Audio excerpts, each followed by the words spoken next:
Before I slept last night, medyo nabalakang ko na meditate sa ako, dugay kaayo. Kay daghan kaayo ang nakahitabo sa kalibutan.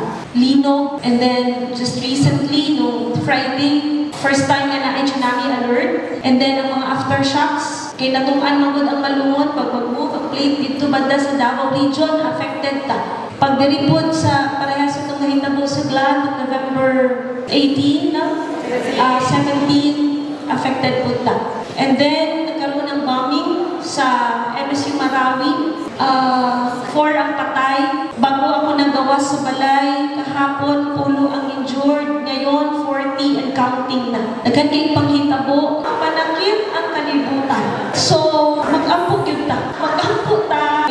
Kung sa maning kahitabo, preparado ta. O naman na yun ang atuang pirmi ginabalik-balik. Wala ta na sayo kung sa pa ang kahintang ugma o niya na following year. Sa kadaghan sa problema, so we have to be very vigilant. We have to protect our community by being involved sa aton nga palibot in peacekeeping and in nation building. Sa tanan ng mga recognitions nga gi-announce ganina, please receive that credit. Dili na sa kuha, dili na sa mga municipal officials lang. Kanitanan, produkto sa ato ang panagiusa o kooperasyon. Kung wala ang mga pugihan ng empleyado, dili national awardee ang munisipyo sa Malunong. From the bottom of my heart, maraming salamat po.